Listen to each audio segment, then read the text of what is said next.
Hi all, welcome to my YouTube channel. ಇದು ನನ್ನ first vlog.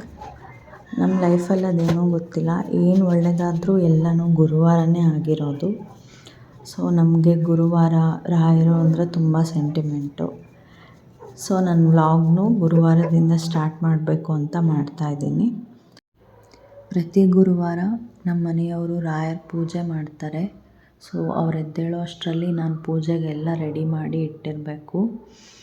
So ಎಲ್ಲ ಕೆಲಸನೂ ಬೇಗ ಬೇಗ ಮುಗಿಸ್ಕೊಂಡು ಪೂಜೆಗೆ ರೆಡಿ ಮಾಡಿ, ಗುರುವಾರ ನಮ್ಮ ಮನೇಲಿ ನಾವು ಡೈರೆಕ್ಟ್ ಊಟನೇ ಮಾಡೋದು. ಸೊ ಅಡುಗೆನೂ ಮಾಡ್ಕೋಬೇಕು ಅಷ್ಟರಲ್ಲಿ. ನಾನು ಪೂಜೆಗೆ ರೆಡಿ ಮಾಡ್ಕೊಳ್ಳೋಣ ಅನ್ನೋ ಅಷ್ಟರಲ್ಲಿ ನನ್ನ ಮಗನೂ ಎದ್ಬಿಟ್ಟ. ಅವನು ಎದ್ದು ನಮ್ಮ ಮನೆಯವ್ರನ್ನೂ ಎಬ್ಬಿಸ್ಬಿಟ್ಟ.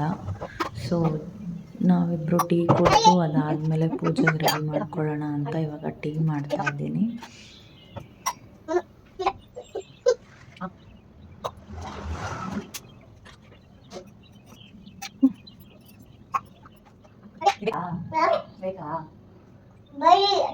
ಮತ್ತೆ ಪಾಪ ಬಂದು ಟವಲ್ ಕೊಡೋ ಪಾಪ. ಡೈಲಿ ನಮ್ಮ ಮನೆಯವ್ರು ಫ್ರೆಶ್ ಅಪ್ ಆದಾಗ ನಮ್ಮ ಮಗನೇ ಅವರಿಗೆ ಟವಲ್ ತಂದು ಕೊಡೋದು. ಅವ್ರು ಒರೆಸ್ಕೊಂಡು ಮತ್ತೆ ಕೊಟ್ಟಮೇಲೆ ಅದು ಯಾವ ಜಾಗಕ್ಕೆ ಇರುತ್ತೋ ಅದೇ ಜಾಗಕ್ಕೆ ಇಟ್ಟು ಬರ್ತಾನೆ. ಬಟ್ ಇವತ್ತು ನಾನು ವೀಡಿಯೋ ಕ್ಯಾಪ್ಚರ್ ಮಾಡ್ತಿದ್ದೀನಿ ಅಂತ ಗೊತ್ತಾಯ್ತೇನೋ ಅವನಿಗೆ. ಕಳ್ಳ ಡ್ರಾಮಾ ಸೀನ್ ಕ್ರಿಯೇಟ್ ಮಾಡ್ತಿದ್ದ. ಇಸ್ಕೊಂಡು ಇಡೋ ಥರ ಮಾಡಿ ರಿಟರ್ನ್ ಬರೋದು, ಆಟ ಆಡೋದು ಎಲ್ಲ ಮಾಡ್ದ.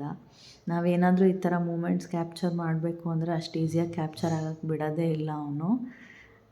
ತುಂಬ ಸಲ ಎಕ್ಸ್ಪೀರಿಯೆನ್ಸ್ ಆಗಿದೆ ಈ ಥರ. ಸೊ ಅಷ್ಟರಲ್ಲಿ ಟೀನೂ ರೆಡಿ ಆಗಿತ್ತು.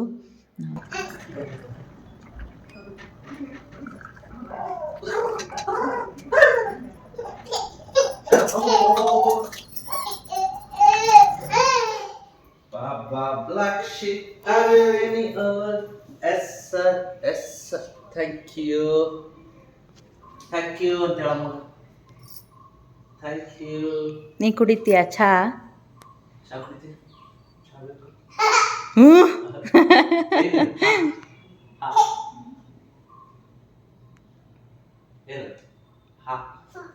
ಏಯ್ ಎದಕ್ಕೆ ಅಷ್ಟು ನಗಿ ಬಂದದ್ದು ನಿಂಗೆ?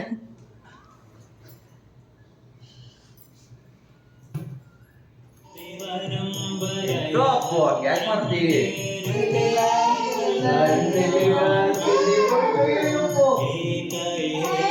ಯಾವ ಇವೆಲ್ಲ?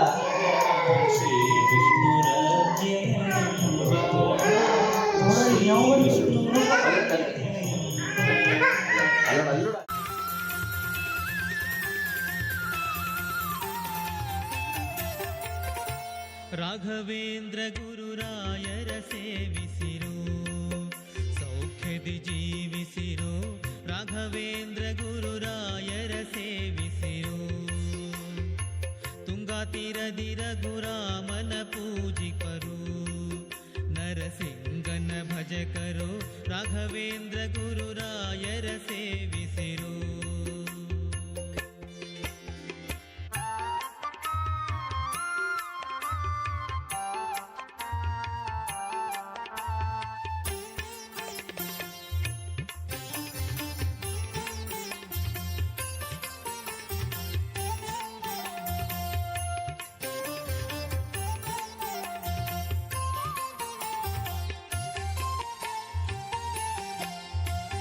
ಶ್ರೀ ಸುಧೀಂದ್ರ ಕರ ಸರೋಜ ಸಂಜಾತ, ಜಗದೊಳಗೆ ಪುನೀತ.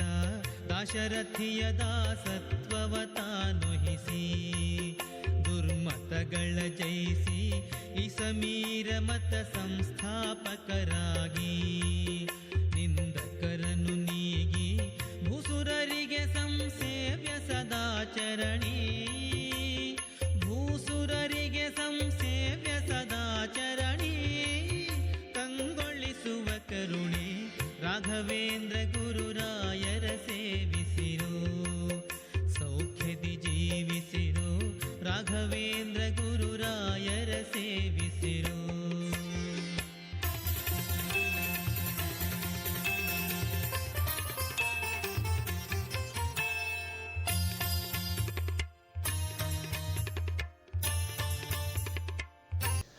ಇನ್ನು ನಾನು ಪೂಜೆ ಕೆಲಸ ಎಲ್ಲ ಮುಗಿಸೋ ಅಷ್ಟರಲ್ಲಿ ನನ್ನ ಮಗ ಇವ್ರ ಜೊತೆ ಆಚೆ ಹೋಗ್ಬಿಟ್ಟು ಹೊಸ ಬ್ರಷ್ ತಂದ್ಕೊಂಡಿದ್ದ.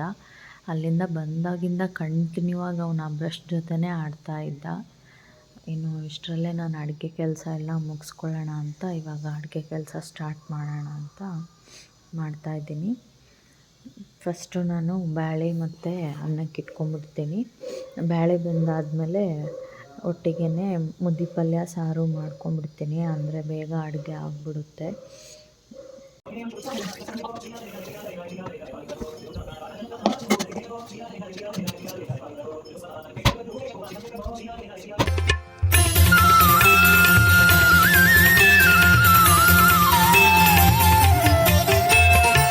ಕುಂದದೇವರ ಮಂತ್ರಾಲಯದಲ್ಲಿರುವ ಕರೆದಲ್ಲಿಗೆ ಬರುವ ಸಂದರ್ಶನ ಮಾತ್ರದಲ್ಲೇ ಮಹಾಪಾಪ ಬಡಿದೋಡಿಸಲಾಪ ಬೃಂದಾವನಗತ ಮೃತ್ತಿಗೆ ಜಲಪಾನ ಮುಕ್ಕುತಿಗೆ ಸೋಪಾನ ಮಂದಭಾಗ್ಯರಿಗೆ ದೊರಕದಿವರ ಸೇವಾ ಮಂದಭಾಗ್ಯರಿಗೆ ದೊರಕದಿವರ ಸೇವಾ ಶರಣರ ಸಂಜೀವ ರಾಘವೇಂದ್ರ ಗುರುರಾಯರ ಸೇವಿಸಿರೋ ಸೌಖ್ಯದಿ ಜೀವಿಸಿರೋ ರಾಘವೇಂದ್ರ ಗುರುರಾಯರ ಸೇವಿಸಿರೋ.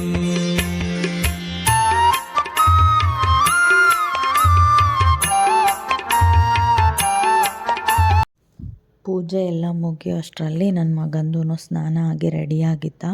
ಸೊ ಅವನಿಗೂ ಗೋಪಿಚಂದ ಮುದ್ರೆ ಹಚ್ತಾ ಇದ್ದಾರೆ ನಮ್ಮ ಮನೆಯವರು. ಅವನು ನಿಲ್ತಾನೆ ಎಲ್ಲ ಹಚ್ಚಿಸ್ಕೊಳ್ಳೋಕ್ಕೆ ಹೆಂಗೋ ಮಾಡಿ ಹಚ್ಚಿದ್ರು. ಅದಾದಮೇಲೆ ನಾನಿವಾಗ ಅಡುಗೆ ಕೆಲಸ ಮುಂದುವರ್ಸೋಣ ಅಂತ ಮತ್ತು ಮುದ್ದೆ ಪಲ್ಯ ಮಾಡ್ತಾಯಿದ್ದೀನಿ.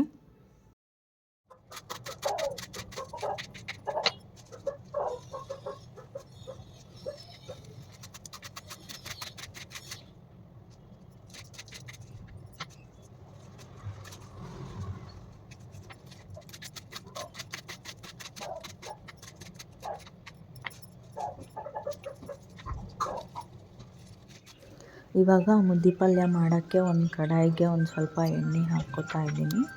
ಹಾಗೆ ಸಾರು ಮಾಡ್ಕೊಳ್ಳೋಕ್ಕೂ ಒಟ್ಟಿಗೆ ಮಾಡ್ಕೊಂಬಿಡ್ತೀನಿ, ಬೇಗ ಅಡುಗೆ ಆಗಿಬಿಡುತ್ತೆ. ಸೊ ಮುದ್ದೆ ಪಲ್ಯಕ್ಕೆ ಎಣ್ಣೆ ಹಾಕ್ಕೊಂಡಿದ್ವಿ ಅಲ್ವಾ, ಅದು ಎಣ್ಣೆ ಬಿಸಿ ಆದಮೇಲೆ ಸಾಸಿವೆ, ಜೀರಿಗೆ, ಕರಿಬೇವು, ಮೆಣಸಿನ್ಕಾಯಿ, ಸೊಪ್ಪು ಎಲ್ಲ ಹಾಕ್ಕೊಂಡು ಚೆನ್ನಾಗಿ ತಾಳಿಸ್ಕೋಬೇಕು. ಅದನ್ನು ಸೊಪ್ಪೆಲ್ಲ ಚೆನ್ನಾಗಿ ಬೇಯ್ಕೋಬೇಕು. ಅಷ್ಟರಲ್ಲಿ ಸಾರಿಗೂ ಒಗ್ಗರಣೆ ಹಾಕ್ತಾಯಿದ್ದೀನಿ.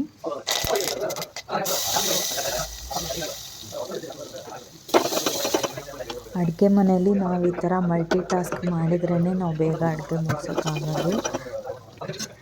ಇವಾಗ ಸೊಪ್ಪು ಬೆಂದಿದೆ, ಇದಕ್ಕೆ ಬೇಳೆ ಸೇರಿಸ್ಕೊತಾ ಇದ್ದೀನಿ. ಹಾಗೆ ಟೊಮೆಟೊನೂ ಚೆನ್ನಾಗಿ ಸ್ಮ್ಯಾಶ್ ಆಗೋ ಥರ ಬೆಂದಿತ್ತು, ಅದಕ್ಕೂ ಸಾರಿಗೂ ಬೇಳೆ ಸೇರಿಸ್ಕೊಂಡಿದ್ದೀನಿ. ಎರಡನ್ನೂ ಚೆನ್ನಾಗಿ ಸ್ವಲ್ಪ ಮಿಕ್ಸ್ ಮಾಡಿಕೊಂಡು ಇವಾಗ ಮುದ್ದೆ ಪಲ್ಯಕ್ಕೆ ಹುಣಸೆಹಣ್ಣಿನ ರಸ ಹಾಗೆ ಸಾರಿಗೂ ಹುಣಸೆಹಣ್ಣಿನ ರಸ ಸೇರಿಸ್ಕೊಂಡಿದ್ದೀನಿ. ಎರಡಕ್ಕೂ ರುಚಿಗೆ ತಕ್ಕಷ್ಟು ಉಪ್ಪು ಹಾಕ್ಕೋತಾ ಇದ್ದೀನಿ. ಮುದ್ದೆ ಪಲ್ಯಕ್ಕೆ ಮೇಯ್ನ್ ಹುಣಸೆಹಣ್ಣು ರಸನೇ ರುಚಿ ಆಗೋದು, ಅದನ್ನು ಮಾತ್ರ ಮಿಸ್ ಮಾಡೋಕ್ಕೆ ಹೋಗಬೇಡಿ.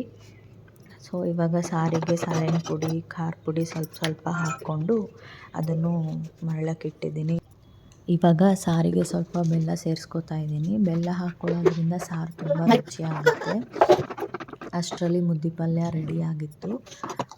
ಮುದ್ದೆ ಪಲ್ಯಕ್ಕೆ ಮೇಲೆ ಒಂದು ಸ್ವಲ್ಪ ಒಗ್ಗರಣೆ ಹಾಕ್ಕೊಂಡ್ರೆ ತುಂಬ ರುಚಿಯಾಗುತ್ತೆ ಅಂತ ನಮ್ಮಪ್ಪ ಯಾವಾಗಲೂ ಹೇಳ್ತಿದ್ರು. ಸೊ ನಾನು ಯಾವಾಗಲೂ ಮಿಸ್ ಮಾಡಲ್ಲ, ಮುದ್ದೆ ಪಲ್ಯಕ್ಕೆ ಮೇಲೆ ಒಗ್ಗರಣೆ ಹಾಕ್ತೀನಿ. ಅಪ್ಪ ಹೇಳ್ದಂಗೆ ನಿಜ ಅದು ತುಂಬ ರುಚಿಯಾಗುತ್ತೆ. ಸೊ ಎಣ್ಣೆ ಕಾಯಿಸ್ಕೊಂಡು ಒಂದು ಸ್ವಲ್ಪ ಸಾಸಿವೆ, ಜೀರಿಗೆ, ಹಿಂಗು ಹಾಕ್ಕೊಂಡು ಒಗ್ಗರಣೆ ಮಾಡಿಕೊಂಡು ಮುದ್ದೆ ಪಲ್ಯ ಸೇರಿಸ್ಕೊಂಡಿದ್ದೀನಿ. ಸೊ ಇವಾಗ ಅಡುಗೆ ರೆಡಿಯಾಗಿದೆ.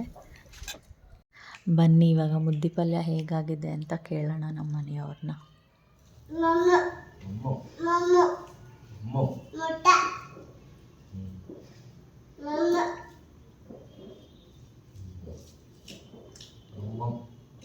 ಹೆಂಗಾಗ್ಯದ ಮುದ್ದೆ ಪಲ್ಯ? ಮುದ್ದೆ ಪಲ್ಯ ಹೆಂಗಾಗ್ಯದ? ಮತ್ತೇನು ಹೇಳವಲ್ರಿ?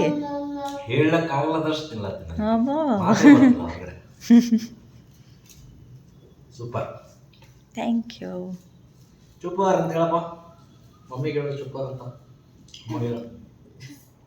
ನನಗೂ ಬೇಸರಾಗಿತ್ತು. ಕಂಟಿನ್ಯೂ ಮೀಟಿಂಗ್ ಬೇರೆ ಇವತ್ತು ಮ್ಯಾಲಿನ ಮೇಲೆ. ಅವಳು ಮಲ್ಕೊಂಡಿದ್ಲು. ಬೆಳಗ್ಗೆಯಿಂದ ಬೇಗ ಎದ್ದು ಮನೆಯೆಲ್ಲ ಕ್ಲೀನ್ ಮಾಡಿಕೊಂಡು ಪೂಜೆಗೆಲ್ಲ ರೆಡಿ ಮಾಡಿ ಅಡುಗೆ ಮಾಡಿದ್ಲು.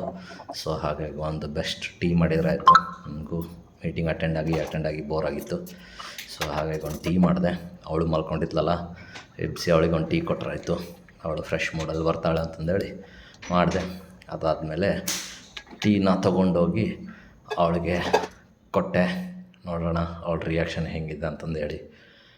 ನೋಡಿ ಹಿಂಗೆ ಮಲ್ಕೊಂಡಿದ್ದಾಳೆ, ಫುಲ್ ಕಣ್ಣೆಲ್ಲ ಬಾತ್ಬಿಟ್ಟು ಫುಲ್ ನಿದ್ದೆ ಹೊಡೆದಾಳ ಬೆಳಗ್ಗಿಂದ ಹೈರಾಣಾಗಿದ್ದಕ್ಕೆ. ಅದಕ್ಕೆ ನಾನು ಒಂದು ಟೀ ಮಾಡಿಕೊಟ್ಟೆ. ನೋಡಿ ಟೀ ಮಾಡಿಕೊಟ್ಟಾದ್ಮೇಲೆ ಹೆಂಗೆ ಕೆಲಸ ಮಾಡ್ತಿದ್ದಾಳಂತ ಬಿಡುತ್ತೆ. ಮಷಿನ್ ಕೆಲಸ ಮಾಡ್ದಂಗೆ ಮಾಡ್ತಿದ್ದಾಳೆ. ಏನಕ್ಕೆ ಹೇಳಿ, ಟೀ ಆ ಥರ ಇತ್ತು. ಮಾಡಿದ್ದೆ ಯಾರು ಹೇಳಿ, ನಾವು ಹೇಳ್ಬೇಕಾ ಮೊದಲೇ. ಅದೇ ನೀವು ನಿಮ್ಮ ಹೆಂಡ್ತಿಗೆ ಒಂದು ಟೀ ಮಾಡಿಕೊಡಿ ಹಿಂಗೆ. ಸೊ ನೋಡಿ ಹೆಂಗೆ ಕೆಲಸ ಮಾಡ್ತಾರಂತ. ಏನಿಲ್ಲ, ಒಂದು 5 ನಿಮಿಷ ಕೆಲಸ ಮಾಡಿದರೆ ನಾವು ಅವ್ರು 5 ತಾಸು ಕೆಲಸ ಮಾಡ್ತಾರೆ. ಅಷ್ಟೇ ಇರೋದು ಟ್ರಿಕ್ಕು. ನೀವು ಯೂಸ್ ಮಾಡ್ಕೊಳ್ಳಿ. ನೋಡಿ ಹೆಂಗೆ ಕೆಲಸ ಮಾಡ್ತಿದ್ದಾಳಂತ. ನೋಡಿ ಇನ್ನೂ ನೋಡ್ತೀರಿ ನೀವು. ಆ ಟೀ ಮಹಿಮೆ ಅದು ಅಷ್ಟೇ, ಮತ್ತೇನಿಲ್ಲ ಅದರಲ್ಲಿ. ಹಂಗೆ ಕೆಲಸ ಮಾಡ್ತಿದ್ದಾಳೆ. ಬೆಳಗ್ಗೆಯಿಂದ ಸಂಜೆವರೆಗೂ ಕಂಟಿನ್ಯೂ ಆಗಿ ಕೆಲಸ ಮಾಡಿದ್ದಕ್ಕೆ ನನಗೆ ತುಂಬ ಟಯರ್ಡ್ ಆಗಿಬಿಟ್ಟಿತ್ತು. ಸಂಜೆಗೆ ಮಲ್ಕೊಂಬಿಟ್ಟಿದ್ದೆ. ಈವ್ನಿಂಗ್ ಟೀ ಟೈಮ್ಗೆ ನನ್ನ ಹಸ್ಬೆಂಡೇ ಟೀ ರೆಡಿ ಮಾಡಿ ಎಬ್ಸಿದ್ರು. ಟೀ ಕುಡ್ದಾದ್ಮೇಲೆ ಸ್ವಲ್ಪ ಪಾತ್ರೆ ಎಲ್ಲ ಇತ್ತು, ತೊಳ್ಕೊಂಡು ಅದಾದಮೇಲೆ ಊಟನೂ ಮಾಡಿದ್ವಿ. ಮಧ್ಯಾಹ್ನ ಮಾಡಿದ ಅಡುಗೆನೇ ಇತ್ತು, ಬಿಸಿ ಅನ್ನ ಅಷ್ಟೇ ಮಾಡ್ಕೊಂಡು ಊಟ ಮಾಡಿದ್ವಿ. ನಾನು ನೈಟ್ ಎಷ್ಟೊತ್ತೇ ಆಗಲಿ ಕಿಚನೆಲ್ಲ ಕ್ಲೀನ್ ಮಾಡಿಬಿಟ್ಟೆ ಮಲ್ಗೋದು. ಇಲ್ಲ ಅಂದರೆ ಬೆಳಗ್ಗೆ ಎದ್ದ ತಕ್ಷಣ ಕಿಚನ್ ಕ್ಲೀನ್ ಇಲ್ಲ ಅಂದರೆ ಏನೂ ಕೆಲಸ ಮಾಡೋಕ್ಕೆ ಮೂಡಿರಲ್ಲ. ಹಾಗಾಗಿ ಕಿಚನೆಲ್ಲ ಕ್ಲೀನ್ ಮಾಡ್ಕೊಂಬಿಟ್ಟೆ ನೈಟು. ನನ್ನ ಮಗಂಗೆ ಅದು ಯಾಕೋ ಗೊತ್ತಿಲ್ಲ, ರಾತ್ರಿ 12 ಆದ್ರೂ ನಿದ್ದೆನೇ ಬರ್ತಿರಲಿಲ್ಲ ಅನ್ಸುತ್ತೆ ಅವನಿಗೆ. ತುಂಬ ಹಿಂಸೆ ಮಾಡ್ತಿದ್ದ, ಕೆಲಸ ಮಾಡೋಕ್ಕೆ ಬಿಟ್ಟಿಲ್ಲ. ಹಾಗಾಗಿ ಇನ್ನೂ ಡಿಲೇ ಆಗೋಯಿತು ಕೆಲಸ ಎಲ್ಲ. ಖುಷಿ ವಿಷಯ ಏನು ಅಂದರೆ, ನನಗೇನಾದರೂ ಹೆಲ್ತ್ ಅಪ್ಸೆಟ್ ಆದರೆ ಅಥವಾ ತುಂಬ ಟಯರ್ಡ್ ಆಗಿತ್ತು ಅಂದರೆ, ನನ್ನ ಕೈಯಲ್ಲಿ ಕೆಲಸ ಮಾಡೋಕ್ಕಾಗ್ತಿಲ್ಲ ಅಂದಾಗ ನಾನು ಏನೂ ಮಾಡೋಕ್ಕೋಗಲ್ಲ. ನನ್ನ ಹಸ್ಬೆಂಡ್ ನನಗೆ ತುಂಬ ಹೆಲ್ಪ್ ಮಾಡ್ತಾರೆ ಆ ಟೈಮಲ್ಲಿ. ಎಕ್ಸಾಂಪಲ್ ನೋಡಿದ್ರಲ್ಲ, ಇವತ್ತೇ ನಾನು ಫುಲ್ ಟಯರ್ಡಾಗಿ ಮಲ್ಕೊಂಬಿಟ್ಟಿದ್ದೆ, ಅವರೇ ಟೀ ಮಾಡಿ ಎಬ್ಸಿದ್ರು. ಆ ಥರ ನನಗೆ ತುಂಬ ಸುಸ್ತಾದಾಗ ಅಥವಾ ವೀಕೆಂಡೆಲ್ಲ ಅವರೇ ಕುಕ್ ಮಾಡ್ತಾರೆ. ಮುಂದಿನ ವ್ಲಾಗ್ಸಲ್ಲಿ ಅದನ್ನು ವೀಡಿಯೋ ಮಾಡಿ ಹಾಕ್ತೀನಿ. ಸೊ ಈ ಥರ ಸಪೋರ್ಟ್ ಇದ್ದರೆ ಹಸ್ಬೆಂಡಿಂದ ಲೈಫ್ ಈಸಿಯಾಗಿರುತ್ತೆ. ಆ ವಿಷಯದಲ್ಲಿ ತುಂಬ ಲಕ್ಕಿ ಇದ್ದೀನಿ.